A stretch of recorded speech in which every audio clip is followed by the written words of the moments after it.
Nakatanggap ka ba ng text na may parcel kang nasa post office at hindi ma-deliver at kung hindi ka naman hinihinga ng personal na impormasyon, meron namang pinapabuksan na link? Mag-ingat po kayo dahil baka scam yan. Para pag-usapan yan, kasama natin sa ating serbisyo ngayon si Postmaster General Luis Carlos. At pwede rin po kayong sumali sa aming talakayan, i-post ang inyong mga tanong o komento sa aming Facebook Live. Magandang hapon po, Sir Louis. Ay, magandang hapon, Ruth. Magandang hapon sa inyong sa lahat ng tagapakinig. Maraming salamat sa pag-anyaya. Alam kasi namin, para ma-clear. Yun nga, may recent advisory po kasi kayo tungkol dito sa mga naglipa ng scams. Pakikwento po sa ating mga kababayan, ano-ano po ba ito? Merong phishing na nangyayari. No? Parang it's a bait. Pag binibait ka niya para i-click yung sinasabi niya na meron kang parcel na nasa post office, kulang mga information na yon, paki-click mo yan at para so in short, these are all scams, no? Nanggagaling sa kung saan-saan, no? I don't know kasi kung mapapansin mo tong phishing scam alert na yan, most of that meron siyang 66 na number. I don't know if it's coming from Thailand or from Malaysia, pero hindi rin natin alam kung dito lang nanggagaling yan. So kami naman in the post, wala kaming binibigay na text na meron kang items na nandiyan dyan, na nasa sa amin at kulang ka. No? So hindi namin ginagawa yan. Once you have, binibigyan ka namin ng code, ng Tracking number or tracking. At yun ang pwede mong tignan sa website namin. We have a tracking device there. It's called yung www.philpost.gov.ph. No? So from there, makikita mo yan. So we never sent anything to any individual, no? With regards to your parcels are still in the post at hinihintay namin kayong sumagot. Maganda po yung sinabi nyo na hindi kayo nagsisend. So, talagang wala pong dapat matatanggap na text kahit na sabihin mong official text from PhilPost. Kasi kahit ako ang ginagawa ko rin, ginagamit ko lang din po yung tracker nyo eh. Correct. Oo, yun na nga. No? And siguro naman, if you really know naman na wala ka rin naman parating na parcel, don't click, no? Kasi mabilis na lang siya pag pinindot mo. Tsaka makikita mo yung website na pinifill upan mo. Iba yung pangalan doon sa baba, may PSOST. So may nakasingit na letter S yan dyan sa baba at hindi na talaga siya. It's identical, pero yun lang ang pinagkakaiba nun, yung letter S na yun. So, Sir Louis, yung isa pa, yung isa pa, yung mga sinasabing magkukuha ng package naman, parang may mga nagsisend naman ng text na makukuha mo yung package, pero magbabayad ka halimbawa ng tax or something like that. So again, wala pong sinesend out na ganyang mga mensahe ang PhilPost. Wala po kami sinesend out na ganyan, na magbabayad ka in terms of taxes for packages na nandito pa sa amin. So meron ka, kung if it's in the local post office already, makikita mo na padadalang ka ng isang piece of paper and saying that you have a parcel that you should receive in the post office. So kailangan talagang official yung mga dumarating sa iyo na dokumento. Yung isa pa, may mga nagsasabi naman na may scam rin daw na sasabihan ka na may mga unclaimed or ipaprocess yung mga parcel na hindi na-claim or yung mga boxes. Oo, actually, yun lang naman ang hinihintay nila yan, is truth. No? Hinihintay lang nila na mag-fill up ka and then pag nakuha nila yung personal details mo, they will track you on your credit cards, ito yung all sample. of your personal items. Doon ka na magugulat ka na lang na meron ka mga transaction na nanggaganyan. Actually, parang nag-start siya way back during the pandemic, no? Meron pang nanalo ka ng pera, nakakuha ka ng cellphone, all of those, no? Tapos nag-slow down after the pandemic and now it's back again. Kami naman yung alam mo naman na we're still in a crisis after the fire that broke out in Manila Central Post Office. Ito naman ngayon ang pinapasok nila. So we've asked the PNP Crime, ICT, and we've asked the Department of DICT, no, and the NBI to look into this matter kasi wala rin naman talaga kaming kakayanan na gawin nito, no?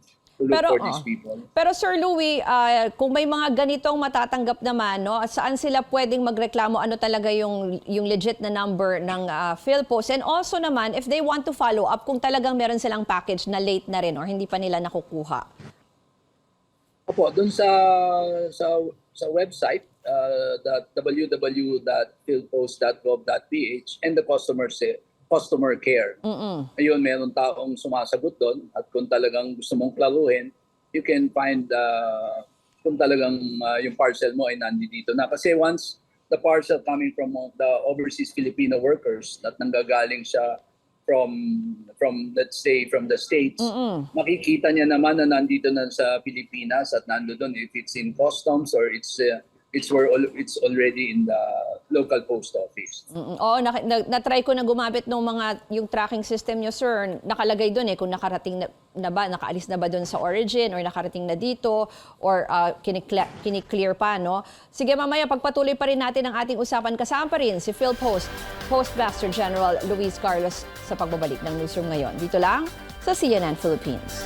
Balikan natin ang ating serbisyo ngayon kasama si Postmaster General Luis Carlos. Sir, pinag-usapan natin itong scam, no, na posibleng related dito sa mga packages. May isa pa yung nag-aalok naman daw ng peking postal ID. Na-monitor niyo po ba yan? Oo, we've been monitoring the postal ID, fake postal IDs, no? Kasi totoo lang, yung postal ID is a very, it's one of the most convenient na makuha mo at saka once you bring it to the Department of Foreign Affairs, makakuha ka ng sarili mong passport na. That's all what you need, no? At na-verify yan sa QR code. Yung QR code na yon, we're not issuing the postal ID right now. It's suspended. So hindi ho pwede talagang amin yung postal ID na yan. At kung meron man ho yan, ang QR code lang ho, pag in-scan nyo yun, makikita mo na hindi lalabas yung tamang QR code na yon. So, hindi rin nila madadala yan sa DFA dahil meron kaming isang pang-authenticate na isang simple authentication for that QR code. So, wala po kasi, right now, it's suspended and we're moving that by maybe by early of the first quarter of 2024. We will reissue the postal ID. So lahat po ng postal ID na kumukuha, naniningil, hindi rin po sa amin po yan.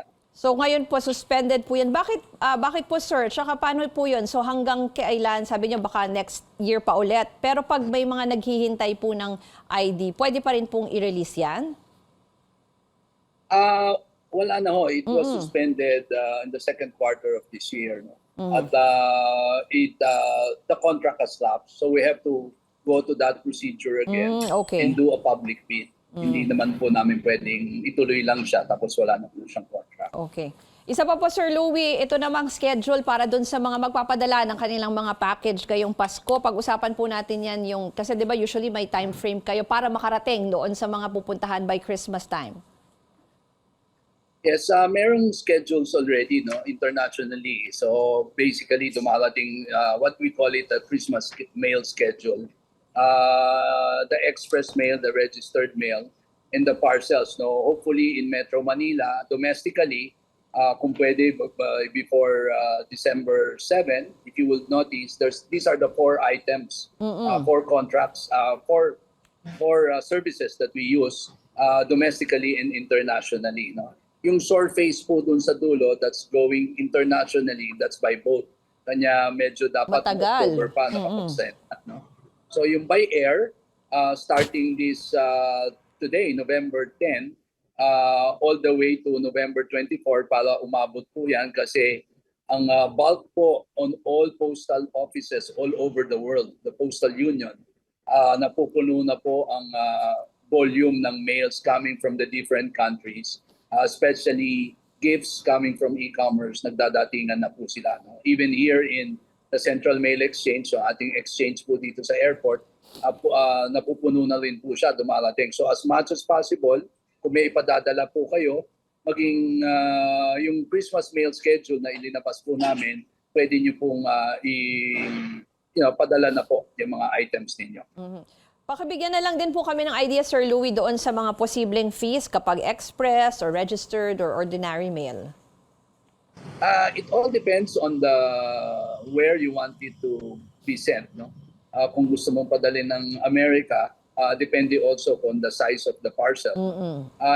All of the prices are in the website. The website all of those prices, hindi ko po kasi hawak yung detailed prices yan. But domestically, if you want to send mail, you're just doing about 16 pesos locally, domestically. Pero usually kasi malaki po yung mura ng Philippine Postal Service doon po sa mga private couriers, no? Especially going outside of the country. I just want to explain it a little bit more. Yung postal administration po doon, United States Postal Service at saka si PhilPost or Japan Post or Korean Post or Canadian Post, yan po ay your postal administration is a member of the Postal Union. Kanya ang pipick up po sa atin doon sa padadala nyo papunta doon ay kung sa US, United States Postal Service. So we are part of the United Nations Postal Union of about 192 countries. Okay. So mas malaki po talaga. Sir Louie, ito pa lang, tanungin ko na rin kayo kasi anniversary na rin pala ng PhilPost at baka may mga activities kayo. Yes, it's the 256 Postal Service anniversary of the Post. No? We have a small journey which we call Philippine Postal Service and the founding anniversary of about 256 years since the Spanish time. No? So we have something in the Mall of Asia on Monday, November 13. We have a exhibit that will happen, and we will issue a stamp on stamp on Monday. On Tuesday, we have a stamp also that will be issued.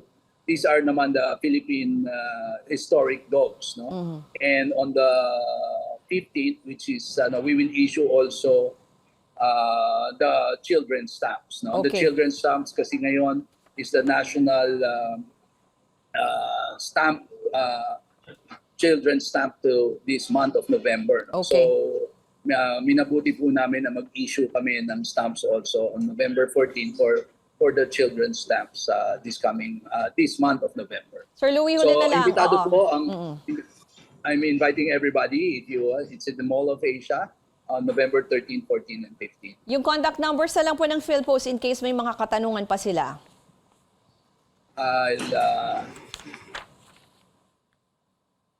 That's the contact information basically. Yan, And okay, we're flashing it. that's 0288-028-7678.